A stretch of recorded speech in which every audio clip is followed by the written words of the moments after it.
Hey team, so this is a video that's part of a sequence of videos we're going to be producing to really help you know what it is to be part of a Connect group. We believe that Connect groups are part of the lifeblood of this church in addition to our life groups. Life groups are multi-gendered, multi-generational groups that meet upwards of 10, 12, 15 people midweek.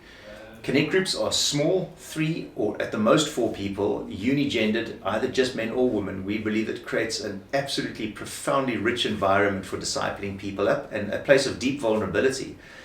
And so we've addressed a number of questions around what does a Connect group look like, how do they meet, what are we talking about when we say leader or facilitator. We've chosen the language of facilitator. Someone owns that group and make sure they meet, but we want to take away some of the language of leading because it really is a community together who gather to meet with each other and to meet with Jesus.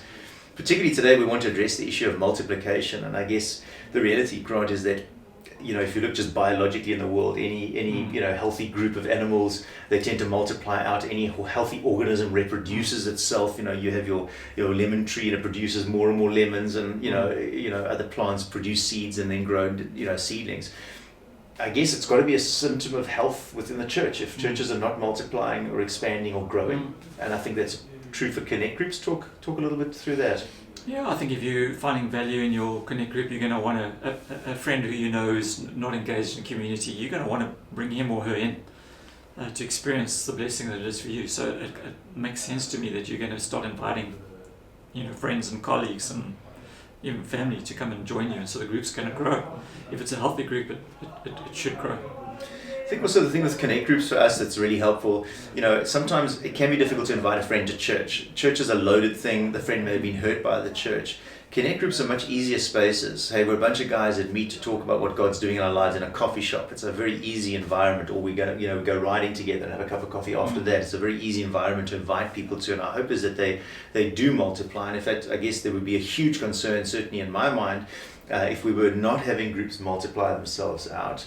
So it certainly would be part of that. We really see that Connect groups operate best when there are 3 or 4 people. Any more than that, it's just too big to give enough space within a meeting for everybody to be honest and open and vulnerable. And so the reality is the moment there's a 5th person that's potentially on the agenda, the group should then look at multiplying. And so maybe just practically, what would that look like, Ron? So we meet, there's 4 of us in the group, and you pitch up and you say, look, I have this friend of mine, Mark, who really wants to join. What do we do? Yeah, people have asked, whether it's life group or Connect group, how to do the multiplication thing, who goes with who. It's always the weighty thing. And you know what, every time it's happened, where you kind of say, just let it happen naturally. Just talk about it, and there seems to be a natural fall of how it happens. 3 of us live in this area, or the 2 of us, actually Thursdays would prefer to Wednesdays. Somehow it works out. I can't explain it to you, but it's almost like the Spirit leads. And so you would literally say, guys, it's time to multiply. Next week, how are we going to do this? 3 of us need to meet somewhere, 2 of us need to meet somewhere else. How are we going to do this? Somehow every time it works out. Yeah, and I think for me what's really important is when we're in Connect groups is from the word go, to actually go in with a sense of we want to multiply this out. Jesus uses language, unless a seed falls to the ground, it never produces a harvest. And it's great, for you to be nurturing your faith and finding your Connect group really valuable. But like you mentioned, my hope is I want to see my friends engaging, not just with the group, because I really want them to engage with Jesus. The group is merely a mechanism. Yeah.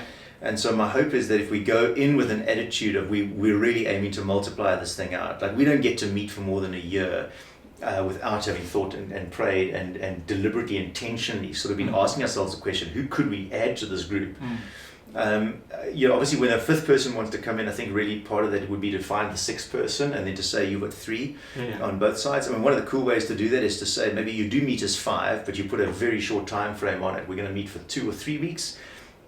And in those 2-3 weeks, we've got to find person 6. And maybe even on the final one, you meet as the 6 for a couple of minutes and then break apart to 2. But it's got to be just part of the lifeblood. I guess there's some reticence, I think, in people when you say multiply. Definitely. I've had this in life groups. Like you say, look at guys, we've gotten big, or groups just get to the end of life cycle.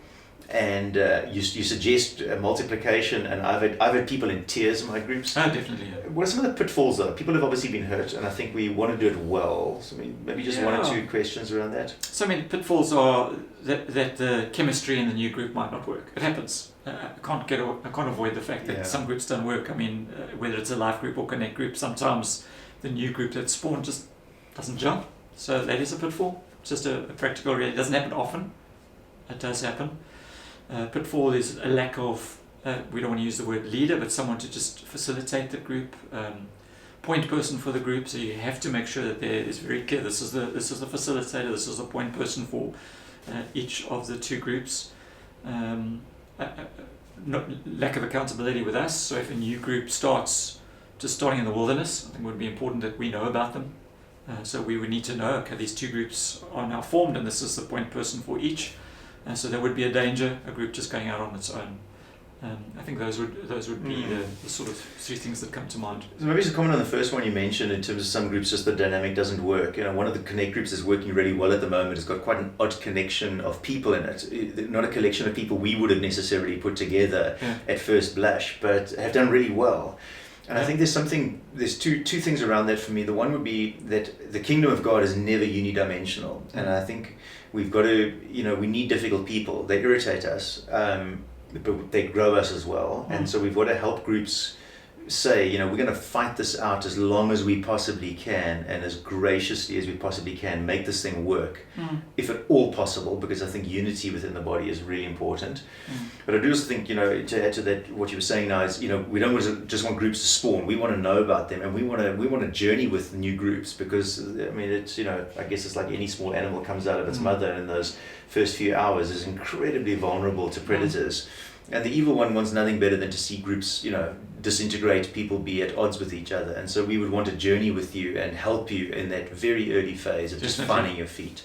And I think, again, from last week's video, we spoke about accountability.